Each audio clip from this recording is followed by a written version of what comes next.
Welcome to the Board of Ethics Financial Disclosure Site tutorial video that explains how to correctly complete Schedule 1 of the Financial Disclosure Form.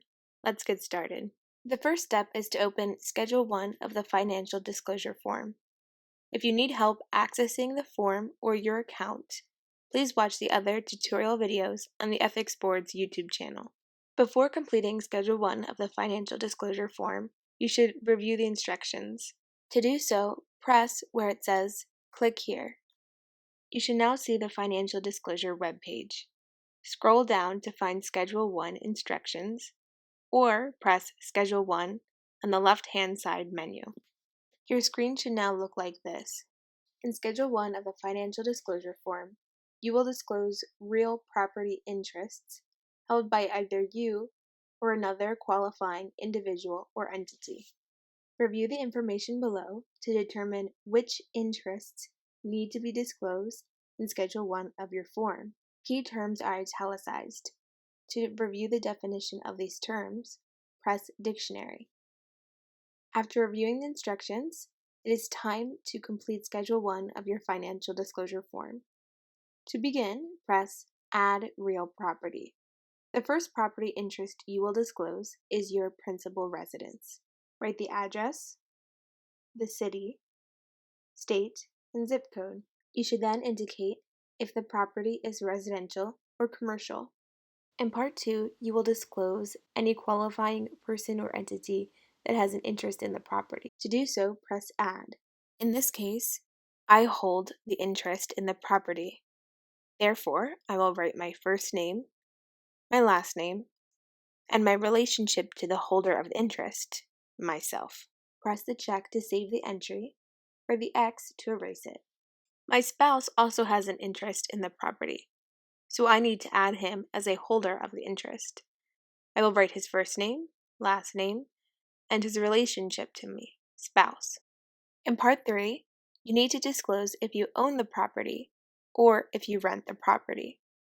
If you own a property that you rent to tenants, you will choose ownership. You should only choose rental if you have no ownership. My spouse and I own our home, so I will choose ownership, and I will choose jointly held. If only one person or entity holds the interest, you should choose solely held. In Part 4, you should disclose your mortgage.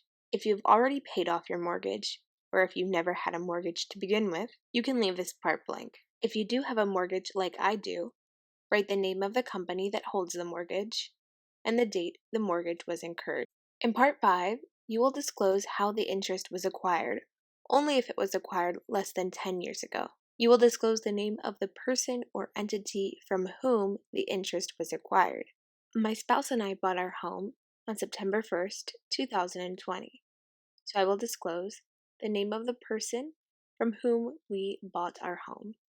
I will write the first name, the last name, and the date our home was acquired. Next, indicate the manner that the interest was acquired. In my case, the home was purchased. However, you may choose other and specify whether it was a gift, inheritance, or other form of acquisition. You should then indicate the fair market value of the interest when it was acquired. You will only complete Part 6 if the interest, or a part of the interest, was sold or transferred during the period covered by this financial disclosure statement. I will complete Part 6 in the next real property interest that I disclose. Since my spouse and I bought our current residence in September of 2020, I will need to disclose our previous residence, which we sold in 2020. Once you have completed all of the applicable fields of your first real property interest, press Save. You may now disclose other real properties in which you or another qualifying person or entity have an interest. I will now disclose the property that my spouse and I owned and then sold in September of 2020. I need to disclose this interest because I held it during the reporting period covered by this statement. If a property in which you or a qualifying individual or entity had an interest was sold or transferred, or a portion of the property was sold or transferred during the reporting period covered by this statement, you will need to disclose that information in Part 6. You will write the name of the person or entity to whom the interest was sold or transferred, the nature of the interest held by you or another qualifying individual or entity, the percentage of the interest that was sold or transferred, the nature of the consideration you received for the interest, for example, money, and the amount of consideration you received for the interest in dollars. If the consideration received for the interest was not money, write the fair market value of the interest when sold or transferred. You may have an attritable interest in a real property.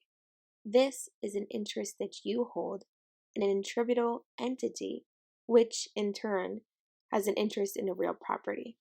For example, I am part owner of a nail salon. The nail salon rents a space. I will need to disclose this interest in real property. I will indicate that it is a commercial property. In Part 2, I will disclose the attributable entity as a holder of the interest. I will write its name and indicate that its relationship to me is a attributable entity. I will also explain the relationship. For example, I hold a 45% equity interest in the business entity. In this case, the attributable entity does not own the property, but rents the property.